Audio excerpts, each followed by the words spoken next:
para prestar contas de tudo que eu fiz desde o dia que eu fui convertido, né? Eu diria até desde o dia do batismo, porque o batismo é o início da vida cristã. Até hoje eu vou prestar contas. É uma notícia que às vezes incomoda, mas ao mesmo tempo também é uma coisa boa, porque ainda temos tempo de nos preparar, né, para esse tribunal, esta prestação de contas. Aliás, eu pensei até assim num título mais ameno, mais palatável para essa palavra, e aí eu pensei no seguinte título: como se preparar para o encontro? Como se preparar para o encontro? Ou seja, hoje quem está aqui, quem está me vendo, ouvindo, terá a oportunidade de se preparar para esse encontro no tribunal de Cristo, onde toda a igreja, ou seja, nós prestaremos contas da nossa vida cristã, né? Aí Paulo diz assim: do que tivermos feito por meio do corpo, bem ou mal, prestação de contas. Eu dei 2 textos para o tribunal de Cristo e dei 2 textos para a prestação de contas. Não vou nem repetir agora, porque eu acredito que os irmãos que já tiveram nas outras oportunidades já ouviram, né? E aí eu falei que o primeiro critério pelo qual a igreja será julgada no tribunal de Cristo será a santificação pessoal. Ou seja, é a questão da santidade, né? Questão da santidade pessoal. E eu reconheço que nem todos entendem o que é santidade, mas existe uma diferença entre consagração e santidade. A consagração é o que nós fazemos, a santidade é o que Deus faz. Então, por exemplo, quando eu estou orando, eu estou me consagrando a Deus. Consagrar significa etimologicamente assim, tornar sagrado, né? Então, quando eu estou orando, eu estou me consagrando. Depende de mim orar, né? A consagração depende de mim. Agora, o que Deus fará em resposta à minha consagração é a santificação, porque na medida em que eu oro, Deus vai retribuir a essa minha oração, enviando o Espírito Santo para habitar em mim. Ou se eu já tenho o Espírito Santo para me encher, né? Mas sempre a santificação está associada com o Espírito Santo. Por isso que o azeite é baseado na parábola das 10 virgens, né? O azeite ali é o Espírito Santo. Então, como devemos nos preparar para esse encontro com Jesus? Nos certificando de que nós temos comunhão com o Espírito Santo. Como é que se obtém essa comunhão? Pelos textos ali do capítulo 25 de Mateus. Eu estou me baseando no capítulo 25 de Mateus, principalmente, que é por meio da oração, né? Jesus repete assim: vigiai, pois, porque não sabeis nem o dia nem a hora. Aí, vigiai, pois, né? E aí Pedro diz assim: orando, para que aquele dia não vos pegue desprevenido. Então, tem muitas outras coisas, mas basicamente a nossa comunhão com o Espírito Santo, ela é alcançada enquanto nós oramos. Por isso que antigamente tinha um ditado, né, que falava assim: muita oração, muito poder; pouca oração, pouco poder; e nenhuma oração, nenhum poder. Eu substituí essa palavra poder pelo Espírito Santo, porque se o crente não ora, o Espírito Santo não virá à sua vida. E se ele já tem o Espírito Santo, se ele não ora, vai se apagar o Espírito Santo da vida dele. Então sempre essa questão do Espírito Santo, dentre outras coisas, mas basicamente a coisa prática para se buscar comunhão com o Espírito é a oração. Então, primeiro critério no tribunal de Cristo, pelo qual nós prestaremos conta, é a nossa santidade pessoal, ou seja, comunhão com o Espírito Santo. Por isso que nós podemos até orar muito, mas se Deus olhar e perceber que a nossa oração não está pautada nos princípios corretos, não vai adiantar nada, porque o Espírito Santo não virá para a nossa vida se nós orarmos de maneira errada, né? Por exemplo, Isaías 59:1 diz assim: a mão do Senhor não está encolhida para que não possa salvar, nem surdo o seu ouvido para que não possa ouvir. Mas as vossas iniquidades fazem separação entre vós e o vosso Deus, para que vos não ouça. Portanto, não é só orar, né? As iniquidades aí é pecado, né? Mas para não me deter muito nesse primeiro ponto, digo, no segundo domingo, eu falei sobre o segundo critério pelo qual nós seremos julgados diante do tribunal de Cristo, prestaremos contas, baseado na parábola dos talentos. E aí o critério é serviço para o reino, né? Serviço para o reino. A Bíblia chama de serviço sagrado. Nós tomamos como base o Antigo Testamento. Os sacerdotes e os levitas do Antigo Testamento, eles faziam um serviço sagrado. As 11 tribos trabalhavam normalmente para produzir, principalmente alimento, né? Era a base de uma economia à base de agricultura, que fala muito desse negócio tem muito a ver com isso. Olha, agricultura, trabalhar, lavrar a terra, agricultura, e tem a ver também com a pecuária, criar gado. Tem um gado grande e um gado pequeno. Então, no Antigo Testamento, os judeus, as 11 tribos trabalhavam normalmente para produzir comida, a economia da nação de Israel, e os outros povos também. Mas a tribo de Levi, ela era separada para fazer o serviço sagrado. Os levitas, assim chamados, eles eram encarregados do serviço sagrado do culto, do templo, do tabernáculo, enquanto que os sacerdotes que estavam acima dos levitas, os sacerdotes não só faziam o serviço sagrado, mas os sacerdotes eles estavam mais ligados ao altar, ou seja, o centro do culto era o altar, que na medida que vai caminhando no Antigo, tem a ver com a palavra de Deus, né? Hoje aqui seria o púlpito, né? O altar é a palavra de Deus. O sacerdote era encarregado da palavra de Deus, ensinar a palavra de Deus ao povo. E os outros serviços braçal sagrado eram os levitas. Mas o sacerdote estava acima dos levitas, porque o serviço da palavra de Deus é o mais importante do que as demais atividades. Então, quando chega no Novo Testamento, que a igreja tem uma configuração semelhante à do Antigo Testamento, eu lembro que Filipenses começa assim, Paulo está saudando os bispos e diáconos, é a mesma coisa. Os bispos representam os sacerdotes, porque é o ministério da palavra, basicamente, enquanto que os diáconos é o serviço sagrado, o serviço braçal, mas é sagrado o serviço também. Então, ainda que toda a igreja não é separada para um serviço específico para Deus, como o ministério, nós chamamos ministério, né? Mas todos são ministérios. Eu diria até o ministério pastoral exclusivo, dedicação integral, né? Enquanto que os demais irmãos da igreja, todos os irmãos aí vai pegar, né? Porque Deus sabe que todos os irmãos precisam trabalhar, né? Todos os irmãos precisam trabalhar para sustentar a sua casa, sustentar a sua família, é correto. Mas só que não estão isentos do serviço sagrado que cada um deve realizar em prol da igreja, do reino de Deus. Então, o segundo princípio pelo qual nós seremos julgados dentro do tribunal de Cristo é serviço para o reino, serviço sagrado. Aí eu já digo para os irmãos que a oração também faz parte do serviço. Eu nunca esqueço de Ana, que assim, ela servia a Deus, ela não se afastava do templo, servindo a Deus dia e noite em oração e jejum.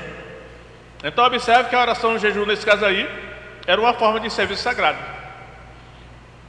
Mas, como eu disse naquele dia, domingo passado, o serviço sagrado de cada irmão é baseado no dom espiritual que recebeu. Por isso que urge que cada um saiba o dom que tem.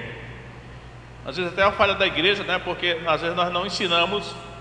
De repente eu vou no outro dia começar aqui uma série de estudos sobre dons espirituais, para que cada um possa tentar descobrir o dom que tem. Mas hoje eu quero falar, então, primeiro critério no tribunal de Cristo: santidade pessoal, comunhão com o Espírito Santo. Segundo critério, serviço para o reino. Terceiro critério, que é hoje. Agora nós vamos abrir a Bíblia, né?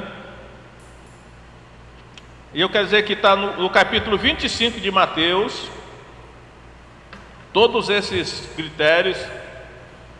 E você vê que nos últimos dias do seu ministério terreno, Jesus falou muito a respeito da sua vinda e da preparação da igreja para esse encontro com Ele.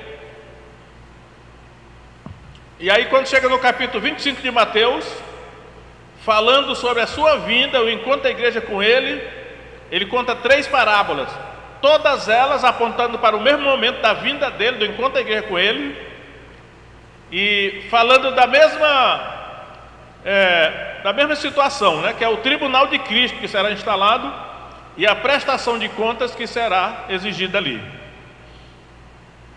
Mas ele conta as 3 parábolas com temas diferentes, porque a parábola é assim: Jesus usava uma experiência comum do povo, né, que o povo conhecia, para ensinar uma verdade espiritual que o povo não conhecia. Então, na parábola das 10 virgens, ele usou a cultura do casamento, né?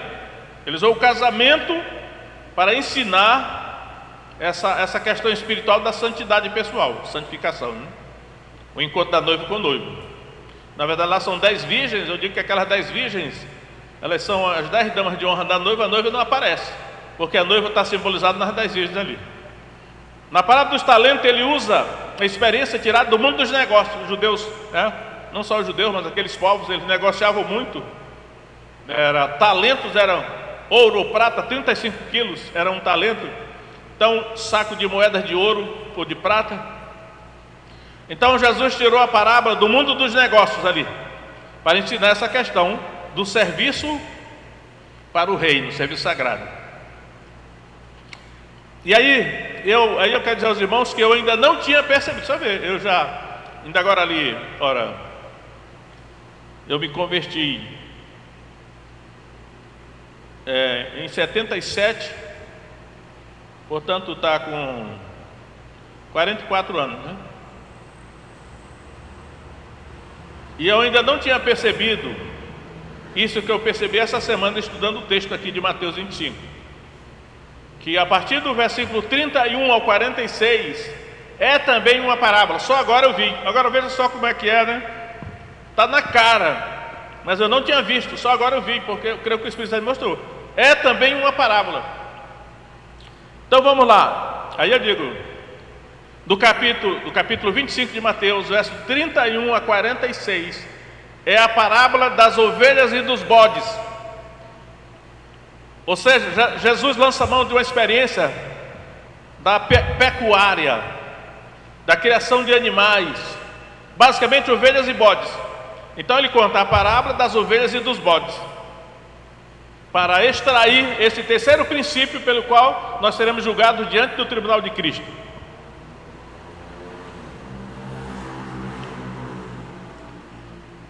Vamos ver aqui, Mateus 25, 31.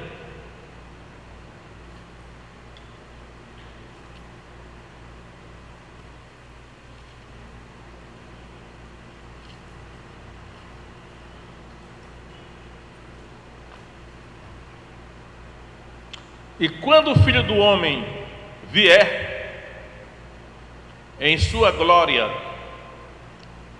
e todos os santos anjos com ele, então se assentará no trono da sua glória, e todas as nações serão reunidas diante dele. Agora vejam a parábola, como é que a parábola começa aí, ó.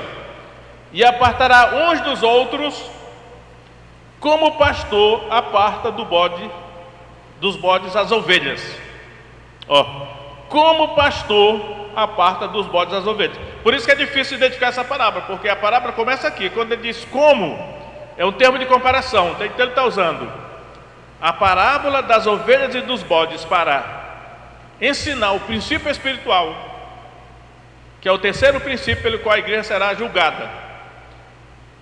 O terceiro critério. Então assim, olha, como o pastor aparta dos bodes as ovelhas, e porá as ovelhas à sua direita, mas os bodes à sua esquerda. Essa aqui é a parábola. Eu fui estudar esse assunto das ovelhas e dos bodes. Eu fiquei pensando o seguinte: espera aí, como eu não sou conhecedor de criação de ovelhas e de bodes, embora no Antigo Testamento tem várias passagens que falam da criação de ovelhas e dos bodes, né? Mas um comentarista diz assim: as ovelhas normalmente são brancas e os bodes normalmente são pretos. E aí eu digo, mas espera aí, Jesus disse: como o pastor separa as ovelhas dos bodes? Eu percebi que eu não encontrei nenhuma pessoa que me explicasse direito isso, que é o que me convenceu. Porque no mundo das ovelhas e dos bodes, eu entendo hoje que existe a raça dos bodes e a raça das ovelhas. Na raça dos bodes é assim: é o bode, a cabra e o cabrito. Aqui é a família do bode. Desse outro lado aqui tem a família do carneiro, que é o carneiro, a ovelha e o cordeiro, né? O carneiro, a ovelha e o cordeiro. E aí eu não sei se eles criavam esses animais juntos, né? E no momento separava. Porque se for assim, ainda fica um problema. Por que Jesus disse assim: assim como o pastor separa as ovelhas dos bodes? Olha, mas peraí, não era separar as ovelhas das cabras? Ou então os bodes dos carneiros? Só que o comentarista diz que tanto a palavra ovelha que aparece aqui, ela pode significar também uma cabra, porque pode significar qualquer um animal pequeno, né? É gado pequeno. E o bode também pode significar qualquer outro animal dessa raça aí, acho que de caprino, né? Aí eu pensei assim, não sei se estou certo, mas teria mais lógica, assim como o Antigo Testamento mostra, quando é que o pastor separa esses animais? Eu acredito que uma das horas que o pastor separa esses animais é quando na desmama. Embora eu não encontrei nenhuma passagem do Antigo Testamento que diga isso, né? Que o pastor, ele vai separar o cabrito da cabra quando ele tem que deixar de mamar. Eu acho que chega um momento que ele tem que separar, né? Para desmamar o cabrito, ele separa da cabra, deixa o cabrito para lá, a cabra para cá. Ou então ele vai separar o cordeiro da ovelha. Para o cordeiro deixar de mamar, ele vai ter que separar. Mas não sei se é isso. Então, vamos tomar por base aqui o senso comum, que de alguma maneira, não sei porquê, o pastor separa a ovelha dos bodes. E vamos tomar com base isso também, que as ovelhas eram brancas e geralmente os bodes eram pretos. Que até pensando assim, né? Como era mesmo o seu nome, né, quando você era pequeno? Não diga não. Amém, eu vou dizer em casa só, né? Mas é assim. Aí Jesus disse assim, olha o que Jesus disse. Não, antes disso eu quero comentar o versículo anterior. Vamos lá, irmão, verso 31, olha. Aí eu quero deixar aqui bem destrinchado isso aqui, porque como eu disse outro dia, no início da minha fé me ensinaram uma série de coisas sobre alguns assuntos teológicos que hoje, né, com a experiência que eu tenho hoje já, eu percebo que não eram bem assim, né? Então eu quero deixar para vocês a minha interpretação, o meu entendimento de como é que o texto está dizendo mesmo. Veja só, verso 31. Quando o Filho do Homem vier em sua glória e todos os santos anjos com ele. Então se assentará no trono da sua glória. Até aí tudo bem, porque é a vinda de Jesus, né?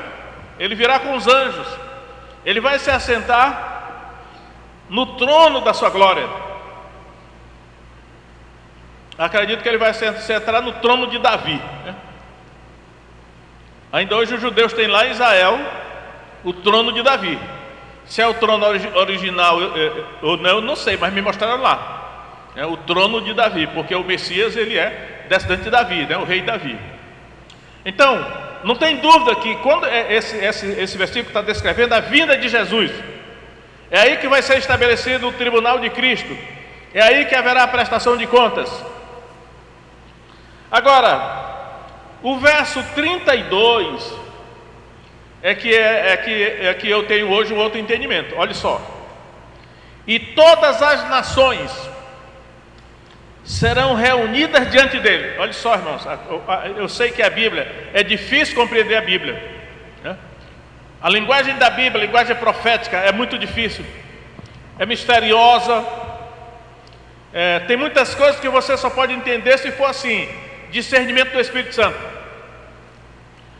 Se você tomar literalmente algumas passagens, você não vai entender. Então é um caso.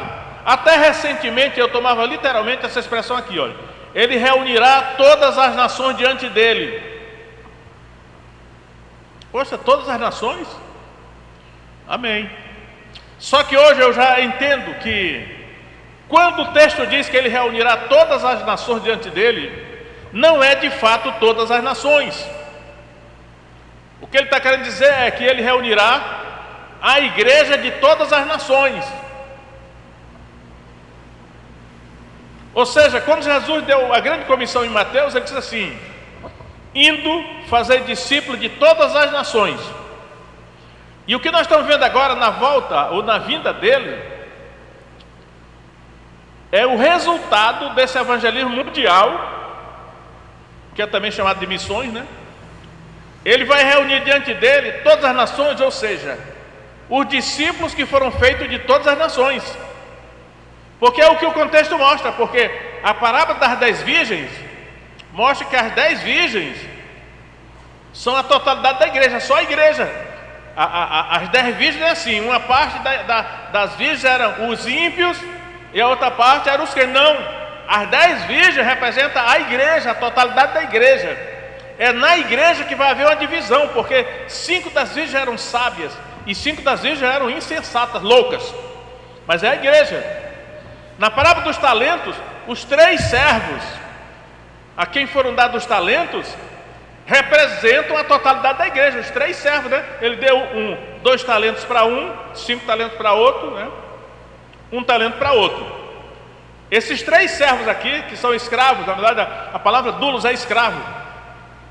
Esses 3 escravos a quem o Senhor deu os talentos, eles são a igreja, é só a igreja. Não é assim: 2 desses escravos eram crentes e 2 eram ímpios. Não, os 3 eram crentes, os 3 eram a igreja. Então, por analogia, e aqui você vê uma questão aqui, né, que diz assim: na parábola das 10 virgens, eram 10 virgens definidas. Na parábola dos talentos eram 3 escravos definidos. E na questão agora da parábola das ovelhas e dos bodes, não tem número definido, mas assim: ele porá as ovelhas à sua direita e os bodes à sua esquerda, mas não sabe quantos eram, né? É a totalidade, ó, todas as nações. Ou seja, o sentido é: Jesus não vai reunir diante dele todas as nações, como o texto parece literalmente dizer, mas é a igreja de todas as nações. Ele vai se reunir com a igreja. Então, pegue esse entendimento aí. É a igreja que vai ser julgada. Não tem ímpio aqui no meio, não tem descrente, não tem gente do mundo, é só a igreja que vai ser julgada. E aí o grande problema que eu quero dizer para os irmãos é advertir, porque isso é como se preparar para aquele encontro. 5 das virgens se perderam, foram desqualificadas no julgamento.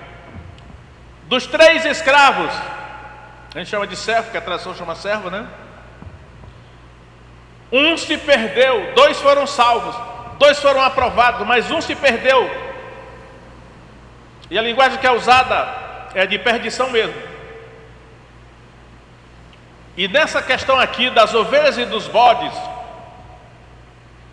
já está claro que ele fez a separação, colocando as ovelhas à direita e os bodes à esquerda. As ovelhas foram salvas, as ovelhas foram aprovadas, e os bodes se perderam. A questão que eu estou querendo, que parece uma coisa tão antipática, né? É desagradável. Eu não me sinto bem dizendo isso para os irmãos, mas eu não posso falsificar a palavra de Deus. Porque será que entre nós aqui, nós somos ovelhas ou bodes? Esse que é o perigo, porque os bodes se perderam. Mas ainda há tempo de nós nos prepararmos, né? Porque ainda não aconteceu esse encontro, ainda há tempo de nós nos prepararmos. Então, ainda há tempo de nós buscarmos a nossa santificação pessoal, comunhão com o Espírito Santo. Ainda há tempo de nós trabalharmos para o reino, conforme o dom que recebemos, para nós sermos aprovados naquele dia. E ainda há tempo de nós nos transformarmos em ovelhas e não em bodes, pelo princípio que vai ser demonstrado aqui. Agora, qual é o princípio, irmãos? Agora vai lá. Não, primeiro eu vou falar da recompensa de cada um. Olha, porque vocês sabem, né? É por isso que ao longo da tradição teológica que eu recebi o ensinamento era assim: o julgamento no tribunal de Cristo não é para condenação, é só para distribuir galardões. Isso não é verdade. É verdade que alguns receberão galardão, mas outros receberão condenação. Essa que é a verdade. Aí eu vou dizer aqui a recompensa das ovelhas. Olha só, e eu estudando esse texto, eu pensando assim: meu Deus, eu tenho que me focar na recompensa das ovelhas, porque eu tenho que me focar naquilo que é bom, né? Porque a recompensa das ovelhas é boa. Eu tenho que me focar que eu sou uma ovelha, que eu vou fazer parte dessa recompensa, desse galardão, dessa herança. O texto chama de herança. Verso 34: então dirá o rei aos que estiverem à sua direita, quem são as ovelhas: vinde, benditos de meu Pai, possuí por herança o reino que vos está preparado desde a fundação do mundo. Olha, irmão, só que notícia boa, né? Aí eu podia até perguntar: quem é que queria ser ovelha aqui? Todo mundo, né? Eu podia perguntar: quem é que vai querer receber da boca de Jesus esse convite? Vinde, benditos de meu Pai, possuí por herança o reino que vos está preparado desde a fundação do mundo. Existe um reino preparado desde a fundação do mundo. Já está preparado. Por isso que o ladrão na cruz disse assim: Senhor, lembra-te de mim quando entrares no teu reino, ou quando vieres no teu reino. Já tem um reino preparado. Eu quero fazer parte desse reino, porque receber como herança, é herança. A Bíblia fala muito de herança, né? Agora, irmãos, por outro lado, a Bíblia sempre é verdadeira, ela diz o lado positivo e o negativo. Aí vem o lado negativo agora. Verso 41: então dirá também aos que estiverem à sua esquerda, quem são os bodes: apartai-vos de mim, malditos, para o fogo eterno, preparado para o diabo e seus anjos. Isso aqui é forte, né? Era melhor não dizer isso para os irmãos?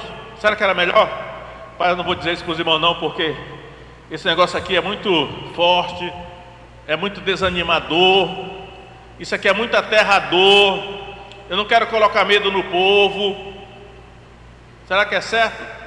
Não é certo não, porque foi Deus que deixou isso aí escrito, e Ele deixou para que nós saibamos que vai ter um desfecho no julgamento do tribunal de Cristo. Vai ter esses dois destinos: alguns irão receber a herança do reino, preparado desde a fundação do mundo. Outros irão receber, apartai-vos de mim, malditos, para o fogo eterno, preparado para o diabo e seus anjos. Isso aí é o inferno. Isso aqui é o Guiena. Quem entra lá não sai mais. É definitivo. Qual é a boa notícia? É que nós ainda não chegamos no julgamento do tribunal de Cristo. Qual é a boa notícia? É que nós ainda podemos nos preparar. Por isso que eu disse que eu estou mais propenso a usar o seguinte título: como se preparar para o encontro. Ainda podemos nos preparar para que nós estejamos do lado das ovelhas e não do lado dos bodes. Se nós levarmos a sério isso que nós temos aqui, né? Temos que levar a sério o que a Bíblia diz, porque muita gente ouve a Bíblia e não está nem aí. Ouve, mas não se preocupa em praticar. Ouve, mas se transforma só em ouvinte. Tiago diz assim: não seja só ouvinte da palavra de Deus e não praticante, porque o que só ouve e não pratica, eu até não vou nem dizer, né? Porque é como aquele que olha no espelho o seu rosto natural, né? Que depois que olha, sai e se esquece de como era. Porque quem ouve e não pratica, se esquece.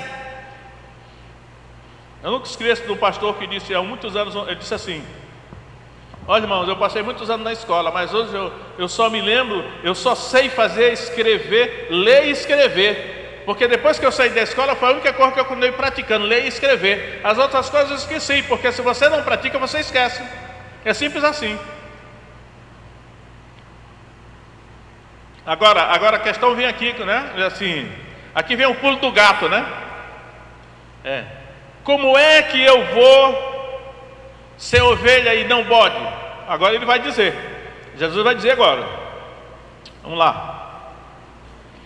E ele gasta tantos versículos nessa explicação dele que é para chamar a atenção, né? Olha só. Verso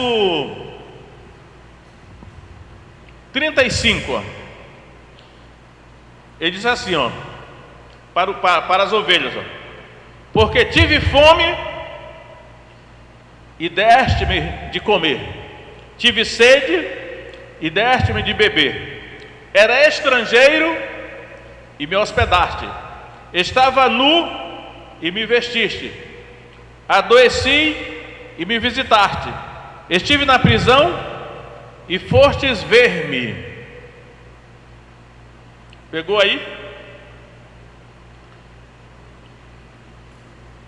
Agora, onde é que ele vai dizer para o outro grupo, né? Que ele vai: Senhor, quando foi que nós te vimos, né? Ele vai assim, verso 42: porque tive fome e não me deste de comer, tive sede e não me deste de beber, sendo estrangeiro não me recolheste, estando nu não me vestistes, enfermo e na prisão e não me visitastes. Vocês perceberam aí, mano, que tudo que Jesus disse aqui é uma coisa muito prática, né? Em Mateus 6,33, que os irmãos aqui conhecem de cor e salteado, porque é muito repetido, Jesus disse assim: buscai, pois, em primeiro lugar o reino de Deus e a sua justiça, e todas estas coisas vos serão acrescentadas. Quais são estas coisas do texto de Mateus 6? Comida, bebida e roupa. Ele diz: não estejais ansiosos pelo que comer ou pelo que beber, nem pelo seu corpo quanto ao que vestir. E aí hoje eu entendo, não é hoje não, já faz tempo que eu entendo isso. Olha só, sabe por que Jesus prometeu que não vai faltar comida, nem bebida, nem roupa para quem prioriza o reino de Deus e a sua justiça? É porque os outros crentes vão providenciar isso. Ou seja, Deus empenhou a sua palavra crendo que nós, a igreja, vamos fazer aquilo que Ele comprometeu-se de que não faltaria aos seus discípulos que tivessem necessitado. Mas Ele disse só isso, olha, é comer, beber e vestir. E eu já entendi pela Bíblia que quem não comer morre, quem não beber morre, quem também não tiver roupa morre de frio à noite, porque lá era assim, à noite é frio, durante o dia é quente. Ou seja, Deus está dizendo o seguinte: não se preocupe não, se você priorizar o reino de Deus e a sua justiça, você não vai morrer nem de fome, nem de sede, nem de frio, porque os outros crentes vão providenciar isso para você. Aí a pergunta para nós é: e se nós falharmos? E se morrer algum crente de fome? E se morrer algum crente de frio, por não ter roupa à noite? E se morrer algum crente de sede? Aí vem que Deus vai pedir conta a nós. Esse que é o problema. Lembra da primeira carta de João, quando João diz assim: quem não ama o seu irmão a quem vê, como pode amar a Deus a quem não vê? É assim, eu acho interessante que quando o Novo Testamento fala de amor, é porque o diabo ele torce a linguagem, né? João diz assim: filhinhos, não amemos de palavra nem de língua, mas por obras e em verdade. Aí às vezes na igreja, nós os pregadores, eu espero que eu não me lembro nem se algum dia eu fiz isso, mas é assim: diga para o seu irmão que você o ama. Vira para o seu irmão e diga para você que o seu irmão, que a Bíblia está proibido. Não ameis de língua nem de palavra. Não ameis de palavra nem de língua, está proibido. Porque você vai mentir. Mas assim, agora, ame por obras e em verdade. O que é por obra? Porque o significado de amor no Novo Testamento é você suprir ao seu irmão aquilo que ele necessita para não morrer de fome, de frio ou de sede. Isso é amor, ágape. Agora esse amor de boca, acho que é o amor platônico, né? Que qualquer malandro da esquina pode falar. Como o irmão disse que estava no culto, aí o pregador disse: olhe para o seu irmão, diga que você o ama. Aí ele olhou para a pessoa e disse: eu te amo em nome de Jesus. Aí quando terminou o culto, esse aqui estava lá na parada de ônibus, o outro passou no seu carrão, não deu nem confiança. Por isso que a gente dá carona para alguns irmãos, né, aqui. Que é uma coisa mínima, né? Mas temos que entender o que a palavra de Deus diz, né? Porque até mesmo o amor à esposa, quando Paulo diz em Efésios capítulo 5, de 22 a 33, ele diz assim: o marido ame a sua mulher como a si mesmo. Ele está se referindo exatamente a isso, porque assim, todos nós cuidamos do nosso corpo, né? Porque nós amamos o nosso corpo. Diz assim: você providencia para o seu corpo comida, bebida e roupa, faça a mesma coisa com a mulher.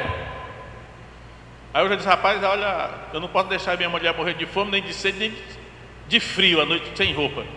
Pode ser até, eu digo, né, pode ser até um roupão assim, né? Contanto que seja quente, né? Então ninguém pode torcer a palavra de Deus, porque é o que ele está dizendo aqui, ó. Jesus está dizendo: olha, eu tive fome e vocês me deram de comer. É por isso que vocês estão indo agora para o reino. Eu tive sede e vocês me deram de beber. Eu estava nu, vocês me vestiram. Eu era estrangeiro, vocês me hospedaram. Eu estava na prisão e vocês foram me visitar. Mas eu estava na prisão não é porque eu fiz algum crime, não. Eu estava na prisão por causa do Evangelho. Porque assim como Paulo vivia preso por causa do Evangelho, ele disse: eu estava preso porque preguei o Evangelho, vocês foram me visitar. Paulo depois diz assim: eu dou graças a Deus por aquele irmão lá, não estou lembrando o nome dele agora, que quando ele veio a Roma, me procurou e me achou, não se envergonhou das minhas cadeias, porque Paulo estava preso, não porque fez algum crime, mas porque pregou o Evangelho. É esse tipo de prisão que ele está falando. Aí disse assim: eu estava doente e vocês me visitaram, é por isso que vocês vão para o reino. Eu até um dia perguntei ao professor de seminário meu: professor, tem algumas pessoas dizendo que a gente vai ser salvo pelas obras. Ele disse: é verdade. Eu disse: como assim? Ele disse, ele citou esse texto aí. Eu disse: rapaz, mas não é heresia não, nós somos salvos pela fé. Mas só existe um tipo de fé, que é comprovada por obras. Isso é o que Tiago diz, né? Uma fé sem obras é morta. Então vamos, esse aqui é o terceiro critério pelo qual nós seremos julgados diante do tribunal de Cristo. Isso chama-se amor aos irmãos. O amor aos irmãos é esse aí. Não é assim, eu vou te abraçar aqui. Abraça o irmão que está morrendo de fome, de sede, de nu, para tu ver. Não vai acontecer nada. Leva uma palma de banana, 1 quilo de farinha para ele. 1 litro d'água, né? Uma roupa, porque aqui, por exemplo, é muito calor, né? Que lá em cá, às vezes o calor é tão grande, meu Deus, está insuportável esse calor. Dificilmente alguém vai morrer de frio aqui no Acre à noite. Dificilmente. Só se for na friagem, né? Mas em muitos lugares do mundo a pessoa morre de frio à noite, se não tiver nada para se aquecer, né? E não é outra pessoa não, né? É roupa mesmo, ou cobertor, sei lá, um desses negócios aí. Isso aí é o critério, a gente tem que levar a sério, porque esse é o critério do julgamento. Ele está sendo bem claro, né? Agora, só que tem uma questão aqui, irmão. Eu já falei para vocês aqui, mas eu quero mostrar na Bíblia, que durante muito tempo eu perguntei assim: quem são os meus pequeninos irmãos? Porque Jesus diz assim.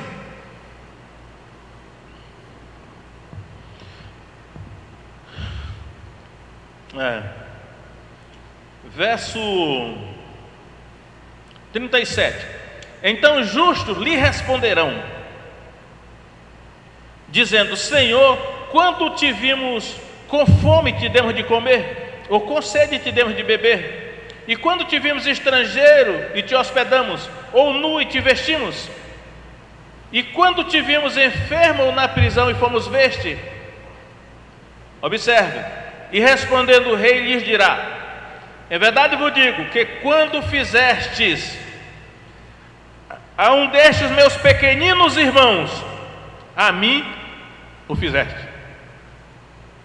A questão toda aqui é o seguinte: quem são os meus pequeninos irmãos?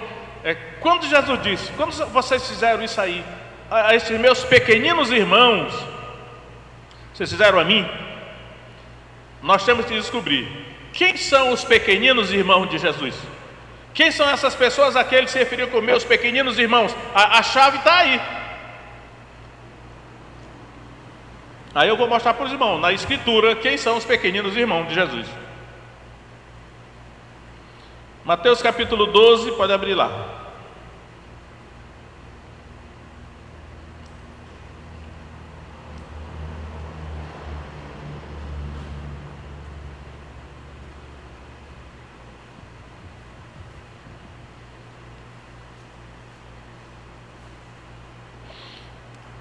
Verso 46, olha. E falando ele ainda, Mateus 12, 46.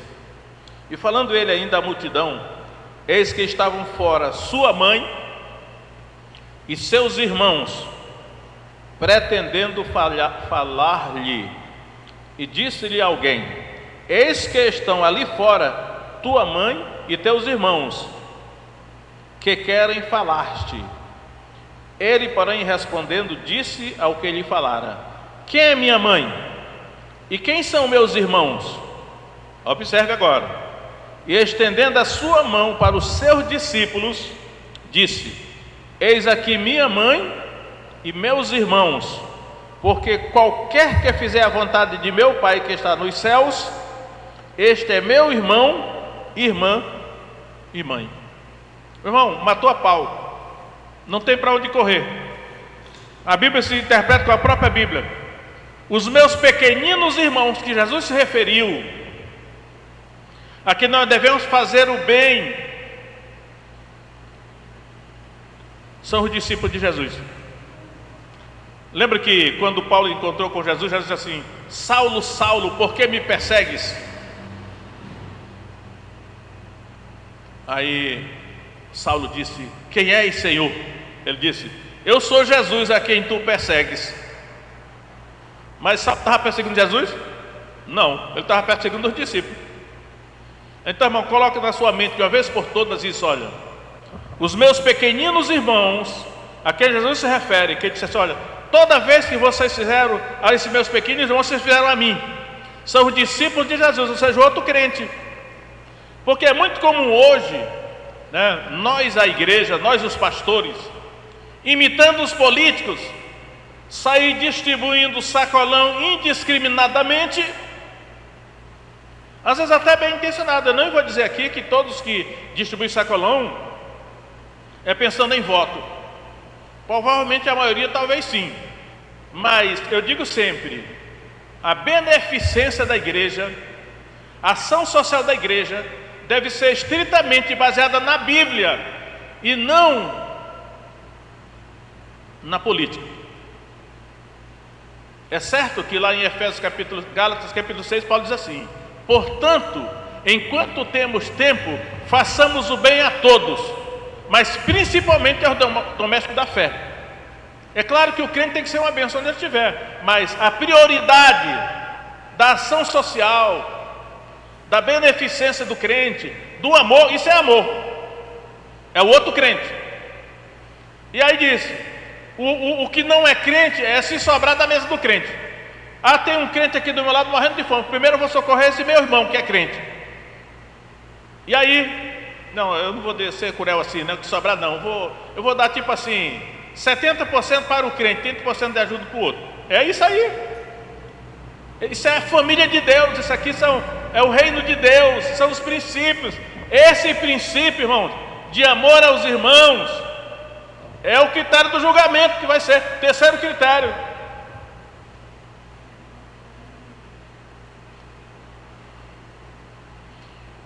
É claro que às vezes a gente fica até decepcionado, né? Porque às vezes a gente ajuda esse, ajuda aquele. Aí daqui a pouco a gente ajuda uma pessoa que, por exemplo, às vezes eu fico procurando, eu digo, rapaz, eu vou procurar algum crente para eu ajudar, porque eu não quero ser condenado no tribunal não. Aí procuro, aí a gente começa a ajudar algum crente. E aí daqui a pouco você descobre que aquele crente não está mais nem indo para o culto. Olha, está com um mês que aquele crente não vai para o culto.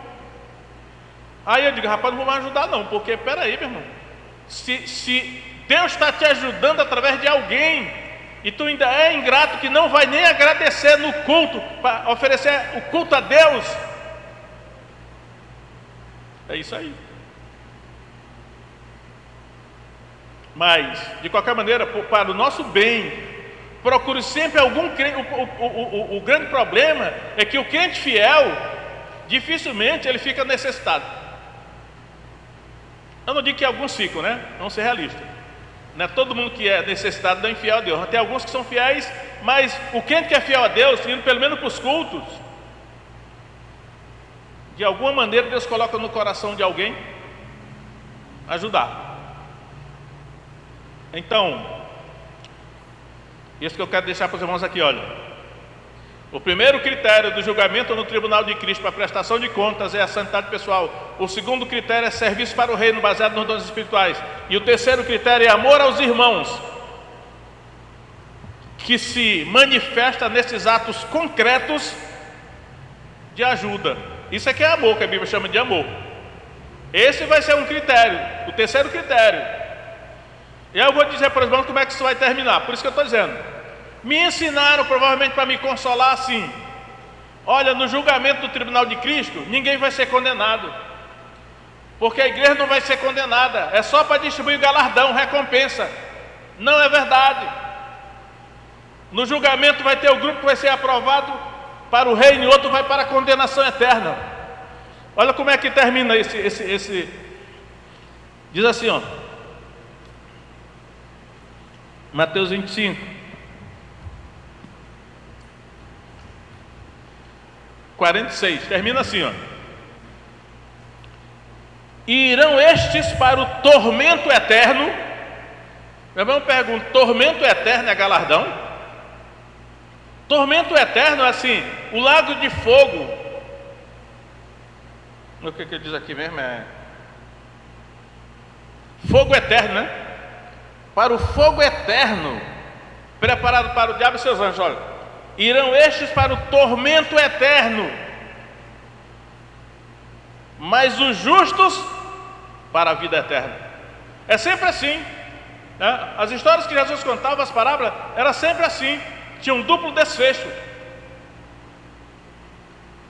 Eu digo, não se conforme por você ser da igreja, porque todo o ensino do Novo Testamento é que uma parte da guerra vai ser salva, a outra vai ser condenada. Ah, mas esses aí não eram crentes verdadeiros, isso não é problema meu, estava na igreja. Se era crente verdadeiro ou não, não sei. Eu só sei que o critério aqui é objetivo. Então, irmão, para o nosso bem, nos preparando para o tribunal de Cristo e para a prestação de contas, procure alguém, algum crente, para você ajudar. Tipo assim, leve 1 quilo de farinha, uma palma de banana, ou então está morrendo de frio, leve uma roupa usada, uma garrafa d'água, porque esse vai ser o critério do julgamento, está aí.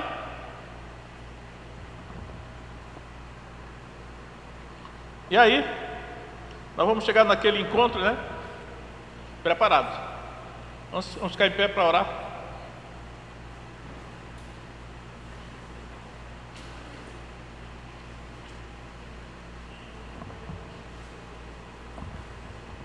Nós cantamos alguma música? Não. Bora cantar uma música, porque o fruto dos lábios que confessam o seu nome